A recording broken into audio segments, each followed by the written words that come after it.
부활주일 아침 우리에게 주시는 하나님의 말씀은 요한복음 20장 1절부터 18절까지입니다. 제가 말씀 공독하겠습니다.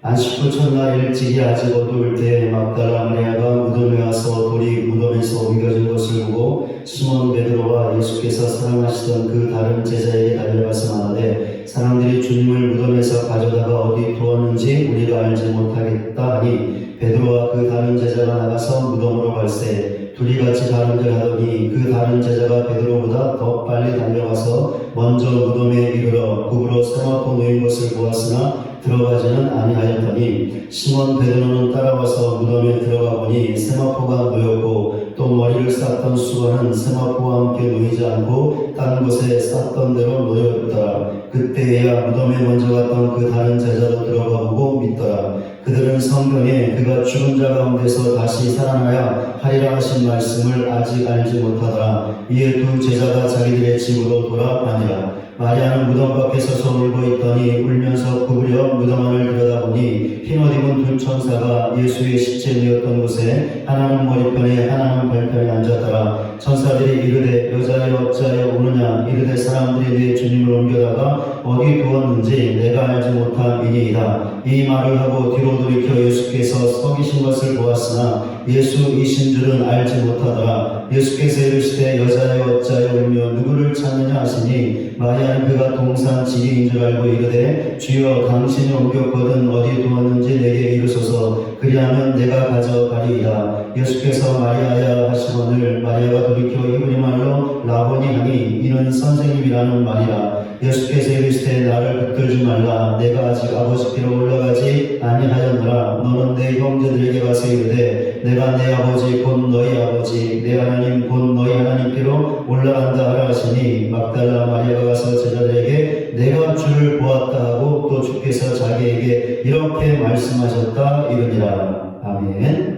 우리 옆에 있는 분들과 함께 사랑의 인사 나누겠습니다. 오늘도 은혜 많이 받으세요. 같이 함께 고백하며 사랑의 인사 나누겠습니다. 오늘도 은혜 많이 받으세요. 아멘. 오늘은 부활주일입니다. 부활주일은 예수님께서 사망 권세 이기시고 다시 살아나신 것을 기념하여 지키는 절기입니다. 예수님의 부활은 제자들의 환상도 아니었고 그들이 만들어낸 거짓말도 아니었습니다. 왜냐하면 예수님께서 진짜로 부활하셨기 때문이었습니다. 또한 예수님의 부활은 예수님의 영혼만 부활한 것도 아니었습니다. 왜냐하면 예수님의 몸도 부활했기 때문이었습니다. 예수님의 부활은 인간의 경험과 이성을 초월하는 사건입니다. 인간의 철학과 과학으로도 설명이 안 되는 사건입니다. 그렇기에 수많은 사람들이 예수님의 부활을 믿지 못하고 있습니다. 심지어 하나님을 믿고 있는 신자들 중에서도 예수님의 부활을 의심하는 사람들이 있고 예수님의 부활을 인간적으로 이해하기 위해 성경이 증거하는 것과는 전혀 다르게 또는 엉뚱하게 설명하고 있는 사람들도 있습니다. 그러나 인간이 예수님의 부활을 믿지 못하든지 아니면 엉뚱하게 설명하든지 중요한 사실은 예수님께서 성경이 증거하고 있는 대로 부활하셨다는 것입니다. 그렇기에 우리는 성경의 증거대로 예수님의 부활을 믿어야 합니다. 그것도 확고하게 믿어야 합니다. 그러니 예수님의 부활을 확고하게 믿는 우리 모두가 되시기를 바랍니다. 우리가 이렇게 할 때 우리에게 주어지는 영적인 유익이 있습니다. 어떤 영적인 유익일까요? 오늘 본문을 통해 이 물음의 답을 얻을 수 있습니다. 드디어 예수님께서 십자가에 달려 죽으셨습니다. 그때 예수님의 제자였으나 유대인들이 두려워 그 사실을 숨기고 있던 아리마대 요셉이라는 사람이 유대 총독 빌라도를 찾아갔습니다. 그리고는 자기에게 예수님의 시체를 달라고 요구했습니다. 왜냐하면 예수님을 장례하고자 했기 때문이었죠. 빌라도가 그의 요구를 들어주었습니다. 예수님의 시체를 가져온 아리마대 요셉은 유대인의 장례법대로 예수님의 시체를 향품과 함께 세마포에 싸서 예수님이 십자가에 못 박혀 죽으셨던 그 동산의 새 무덤에 안치했습니다. 아리마대 요셉이 예수님을 장례할 때 그를 도와준 사람이 있었습니다. 니고데모라는 사람이었는데 밤에 몰래 예수님을 찾아와서 거듭남과 영생에 관한 주제로 예수님과 대화를 나누었던 사람이었습니다. 니고데모는 몰약과 침향 섞은 것을 가지고 와서 예수님을 장례했던 아리마대 요셉을 도와주었습니다. 예수님의 시체는 이렇게 아리마대 요셉과 니고데모 두 사람의 수고로 새 무덤에 안치될 수 있었습니다. 이날은 유대인의 안식일이었죠. 그 다음날 새벽이 되었을 때 그것도 아주 이른 새벽에 예수님의 무덤을 찾아간 사람이 있었습니다. 본문 1절에 나와 있는 막달라 마리아라는 여인이었죠. 오늘 본문은 막달라 마리아만을 언급하고 있습니다. 그러나 같은 사건을 기록하고 있는 다른 복음서들을 보면 막달라 마리아 말고 또 다른 여인들이 그녀와 함께 예수님의 무덤을 찾아갔다는 것을 알 수 있습니다. 마태복음에는 또 다른 마리아가 나와 있고 마가복음에는 야고보의 어머니 마리아와 살로메라는 두 여인이 나와 있습니다. 누가복음에는 갈릴리에서 예수님과 함께 온 여자들이 나와 있습니다. 이처럼 복음서의 기록을 보면 막달라 마리아가 혼자서 예수님의 무덤을 찾아갔던 것이 아니라 다른 여인들과 함께 찾아갔다는 것을 알 수 있습니다. 그런데 오늘 본문은 막달라 마리아만 나와 있습니다. 아마도 요한복음의 저자인 사도 요한이 예수님의 무덤을 찾아갔던 여인들을 대표해서 막달라 마리아만을 언급했던 것 같습니다. 어쨌든 막달라 마리아가 예수님의 시체가 안치된 무덤을 찾아갔습니다. 그런데 무덤을 가로막고 있던 큰 돌이 옮겨져 있는 것을 보았습니다. 더욱이 무덤 안에 있어야 하는 예수님의 시체가 보이지 않았습니다. 그 순간 막달라 마리아는 멘붕 상태에 빠지고 말았는데 큰 충격을 받았던 것이죠. 그녀는 도저히 가만히 있을 수가 없었습니다. 그리하여 본문 2절에 나와 있는 것처럼 베드로와 예수께서 사랑하시던 그 다른 제자, 즉 요한에게로 달려갔습니다. 그리고는 놀란 가슴을 쓸어내리며 사람들이 주님을 무덤에서 가져다가 어디 두었는지 우리가 알지 못하겠다라고 말했습니다. 그녀의 말을 들은 베드로와 요한은 이게 웬 아닌 밤중에 홍두깨인가라고 어리둥절했을 것입니다. 무덤에 있어야 예수님의 시체가 도대체 어디로 사라졌다는 것이지, 혹시 막달라 마리아가 너무나 슬퍼서 무엇을 잘못 본 것은 아닌가라고 생각했을 것입니다. 그래도 베드로와 요한은 무덤으로 달려갔습니다. 요한이 먼저 도착했습니다. 그리고는 몸을 우려서 예수님의 시체를 감쌌던 세마포가 놓인 것을 보았습니다. 그러나 무덤 안으로는 들어가지 않았죠. 그때 베드로가 도착했습니다. 베드로는 요한과 다르게 무덤 안으로 들어갔습니다. 들어가 보니 본문 6절과 7절에 나와 있는 것처럼 예수님의 시체는 보이지 않고 그 대신 예수님의 시체를 감쌌던 세마포만 놓여 있었습니다. 또한 예수님의 머리를 감쌌던 수건도 또 다른 곳에 놓여 있었습니다. 그때 요한도 무덤 안으로 들어왔고 베드로가 보았던 것을 그대로 보게 되었습니다. 그제서야 두 사람은 막달라 마리아의 말이 맞았다는 것을 알게 되었습니다. 그리고 나서 두 사람은 본문 10절에 나와 있는 것처럼 그냥 집으로 돌아갔습니다. 그런데 집으로 돌아가지 않고 예수님의 무덤에 남아있던 사람이 있었는데 막달라 마리아였습니다. 그녀는 본문 11절에 나와 있는 것처럼 무덤 밖에서 울며 무덤 안을 바라보았습니다. 그런데 그 안에 흰옷을 입은 두 명의 천사가 있는 것을 보았습니다. 두 천사는 예수님의 시체가 뉘었던 곳에 있었죠. 한 천사는 예수님의 머리편에, 또 다른 천사는 예수님의 발편에 앉아 있었습니다. 두 천사는 본문 13절에 나와 있는 것처럼 막달라 마리아에게 여자여 어찌하여 우느냐라고 물었습니다. 그녀는 사람들이 내 주님을 옮겨다가 어디 두었는지 알지 못하기 때문에 울고 있다라고 답했습니다. 그 순간이었죠. 막달라 마리아는 자기 뒤편에 누군가가 서 있는 것을 느꼈습니다. 그녀는 뒤를 돌아보았죠. 그런데 놀랍게도 부활하시는 예수님이 서 계셨습니다. 예수님께서 본문 15절에 나와 있는 것처럼 그녀에게 여자여 어찌하여 울며 누구를 찾느냐고 물으셨죠. 그때 막달라 마리아는 예수님을 동산지기로 착각했습니다. 그리하여 예수님의 물음에 당신이 옮겼거든 어디 두었는지 내게 말해주세요. 그러면 제가 가져가겠습니다 라고 답했습니다. 그 순간 예수님께서 마리아야 라고 그녀의 이름을 불러주셨습니다. 그러자 막달라 마리아가 예수님을 라보니 즉 선생님이라고 불렀습니다. 아마도 예수님께서 자기의 이름을 불러주신 것 때문에 예수님을 알아보았던 것 같습니다. 예전에 막달라 마리아는 7 귀신이 들려 큰 고통을 받았던 여인이었습니다. 귀신 들린 인간이 얼마나 비참했는지는 마가복음 5장에 나오는 거라사인 지방에 귀신 들렸던 사람의 모습을 보면 잘 알 수 있습니다. 이 사람의 모습을 마가복음은 이렇게 기록하고 있습니다. 마가복음 5장 3절부터 5절까지입니다. 그 사람은 무덤 사이에 거처하는데 이제는 아무나 쇠사슬로도 맬 수 없게 되었으니 이는 여러 번 고랑과 쇠사슬을 메었어도 쇠사슬을 끊고 고랑을 깨뜨렸음이로라. 그리하여 아무도 저를 제어할 힘이 없는지라. 밤낮 무덤 사이에서나 산에서나 늘 소리 지르며 돌로 제 몸을 상하고 있었더라. 거라사인 지방에 귀신 들린 사람은 무덤 사이에 거처하며 밤낮 소리를 지르며 돌아다녔습니다. 이 사람의 소리는 아마도 정상적인 사람의 소리가 아니었을 것입니다. 그 소리는 분명히 그 사람 안에 있던 더러운 귀신의 소름 끼치는 소리였을 것입니다.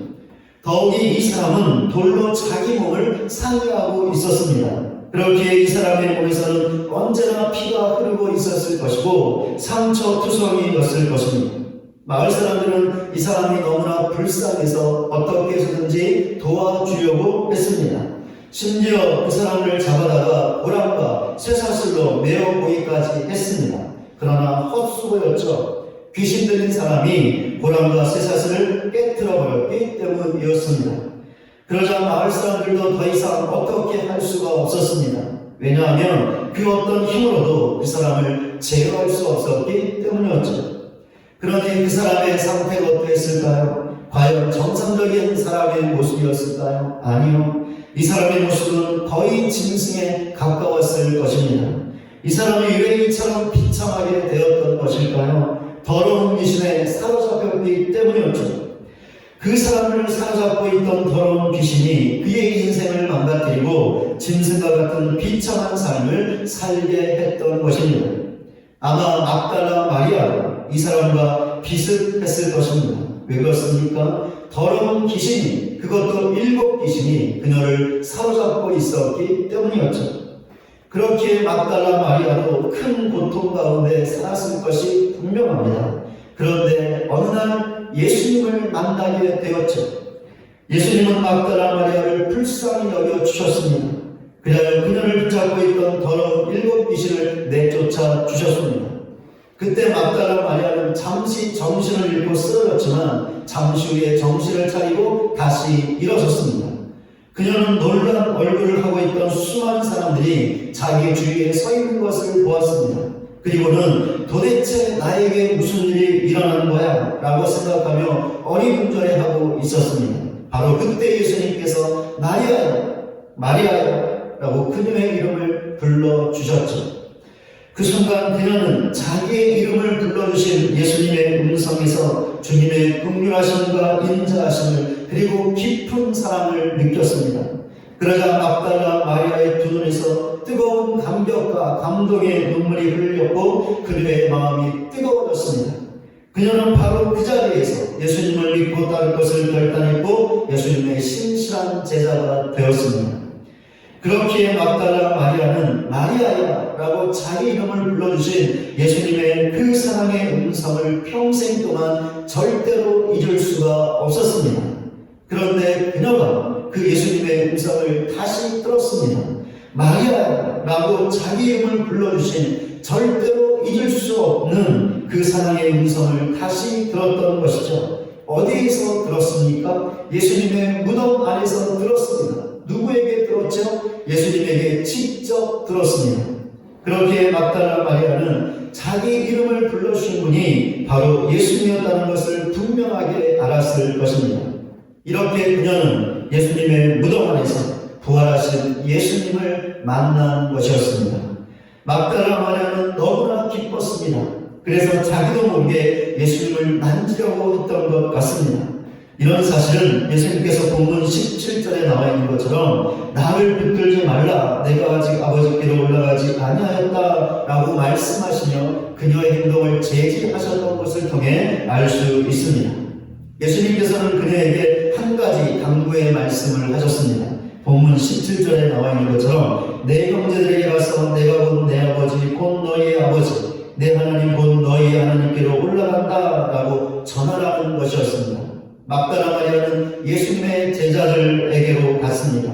그리고는 자기가 예수님을 보았다 라고 말하며 예수님께서 자기에게 주신 말씀을 그대로 전했습니다. 이런 사실은 막달라 마리아가 예수님의 부활을 믿었다는 것을 보여주고 있습니다. 만약에 막달라 마리아가 예수님의 부활을 믿지 못했다면 예수님의 말씀대로 행할 수 있었을까요? 아니요. 그렇게 하지 못했을 것입니다. 그러나 그녀는 그대로 행했죠.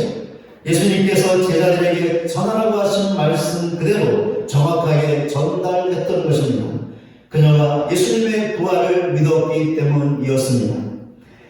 막달라 마리아는 부활하신 예수님을 만나기 전까지 큰 슬픔에 빠져 있었습니다. 왜냐하면 예수님께서 죽으신 것도 모자라서 무덤 안에 있어야 했던 예수님의 시체까지 없어졌기 때문이었습니다. 오늘 본문은 막달라 마리아의 이런 큰 슬픔을 그녀가 운다라는 말을 4번이나 되풀이하며 강조하고 있습니다. 그렇습니다. 막달라 마리아는 하염없이 울고 있었고 큰 슬픔에 빠져 있었습니다. 그런데 그녀가 부활하신 예수님을 만난 후에 어떠했습니까? 계속해서 울고 있었습니까? 계속해서 슬퍼했습니까? 아니요. 그럼 어떻게 했죠? 자기도 모르게 예수님을 만지려고 했을 정도로 크게 기뻐했습니다. 그리하여 예수님의 말씀을 듣고는 지체하지 않고 제자들에게로 달려가서 자기가 부활하신 예수님을 보았다고 하면서 예수님의 말씀을 그대로 전했던 것입니다. 이런 사실을 통해 막달라 마리아의 큰 슬픔이 큰 기쁨으로 바뀌었다는 것을 알 수 있습니다. 어떻게 이런 변화가 가능했던 것일까요? 그녀가 부활하신 예수님을 만났기 때문이었고 예수님의 부활을 믿었기 때문이었습니다. 그러니까 예수님의 부활에 대한 믿음이 그녀의 큰 슬픔을 큰 기쁨으로 바꾸었던 것이죠. 그런데 이런 막달라 마리아와 분명하게 대조되는 사람들이 본문에 나와 있습니다. 앞에서 살펴보았던 베드로와 요한이었습니다. 그들은 예수님의 무덤이 비어있다는 막달라 마리아를 듣고 예수님의 무덤으로 달려왔습니다. 그리고는 그녀의 말대로 그 사실을 분명하게 확인했죠. 그렇다면 베드로와 요한은 예수님의 빈 무덤에서 기뻐해야 했습니다. 그 기쁨으로 서로 부둥켜 안고 감격의 눈물을 흘리며 덩실덩실 춤을 추어야 했습니다. 왜 그렇습니까? 예수님께서 부활하셨기 때문이었습니다. 그런데 베드로와 요한이 어떻게 했습니까? 본문 11절에 나와 있는 것처럼 그냥 집으로 돌아갔습니다. 어떻습니까?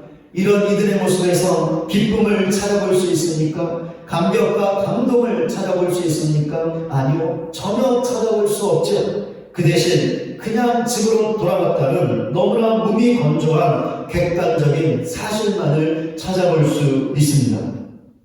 그런 이유가 무엇이었을까요? 예수님의 부활을 확인했는데도 왜 베드로와 요한은 막달라 마리아처럼 기뻐하지 않았던 것일까요? 이들에게 예수님을 처음 만났던 감격과 은혜가 없었기 때문이었을까요? 아니요. 이들에게도 분명히 있었죠. 그럼 왜 기뻐하지 않았던 것일까요? 왜냐하면 본문 9절에 나와 있는 것처럼 그들이 성경에 예수님이 죽은 자 가운데서 다시 살아나야 하리라 하신 말씀을 아직 알지 못했기 때문이었습니다. 그러니까 믿지 못했다라는 것이죠. 그런데 예수님의 부활은 성경에만 기록된 것이 아니었습니다. 예수님께서 십자가의 고난과 죽음을 당하시기 전에 그 성경의 말씀을 이미 제자들에게 말씀해 주셨습니다. 그렇다면 베드로와 요한은 예수님의 말씀을 듣고 예수님께서 죽을 것이지만 반드시 다시 살아나실 것을 믿어야 했습니다. 그런데 어떻습니까? 베드로와 요한은 믿지 못했죠.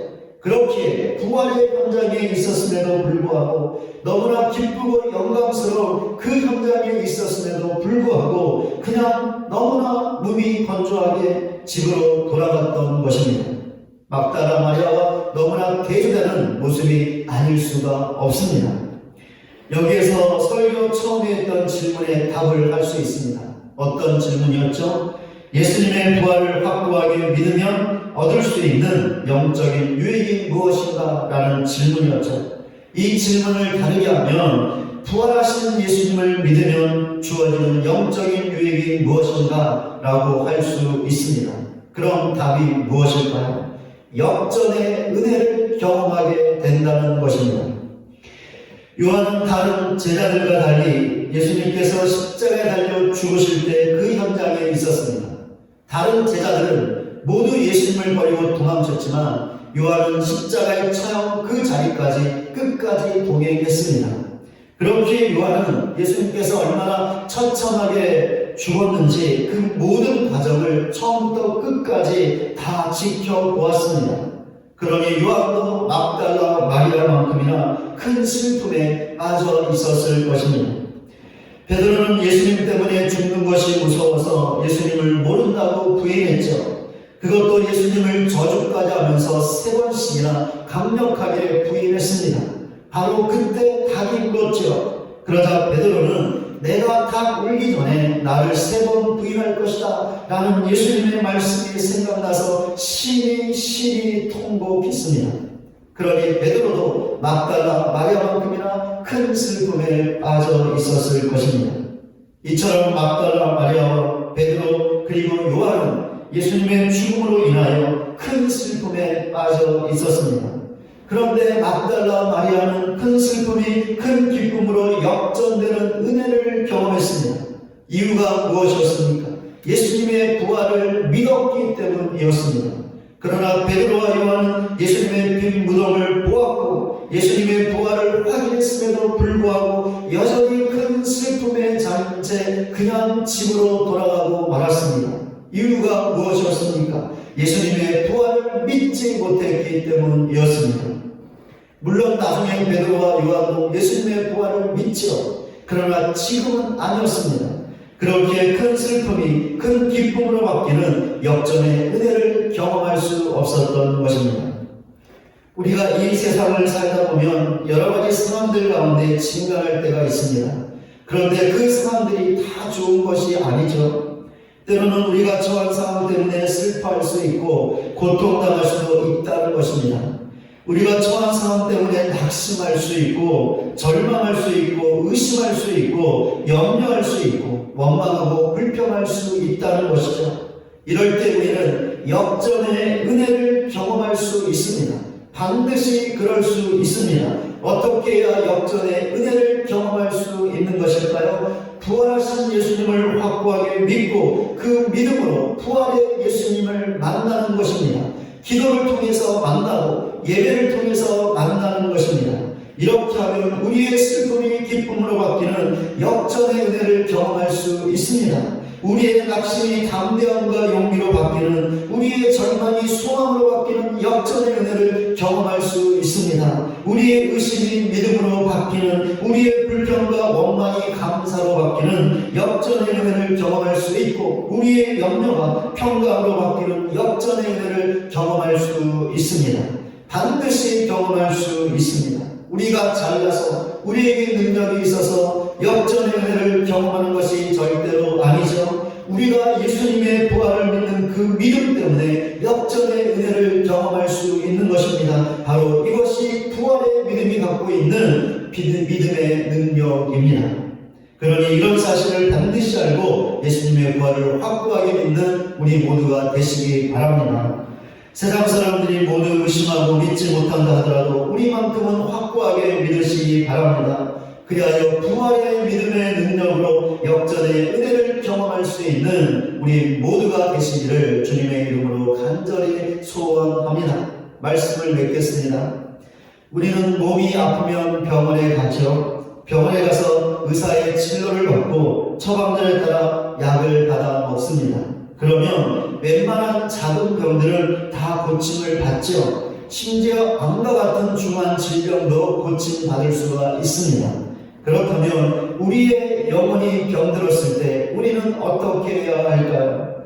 슬픔의 병이 들었을 때, 낙심과 절망의 병이 들었을 때, 미움과 시기의 병이 들었을 때, 의심과 불평의 병이 들었을 때는 어떻게 해야 할까요? 이럴 때는 예수님의 부활을 믿고 부활하신 예수님을 만나면 됩니다. 기도와 예배를 통해서 만나면 됩니다. 그러면 그 어떤 영혼의 병이라도 고침받을 수 있습니다. 역전의 은혜를 경험하게 되는 것이죠. 바로 이것이 부활의 믿음의 능력입니다. 이런 사실을 확고하게 믿는 우리 모두가 되시기 바랍니다. 그러나 우리가 처한 상황 때문에 영혼의 병이 들었을 때 부활의 믿음을 갖고 부활의 주님을 만나시기 바랍니다. 그리하여 역전의 은혜를 경험하며 살아갈 수 있는 저와 여러분 모두가 되시기를 주님의 이름으로 간절히 축원을 드립니다.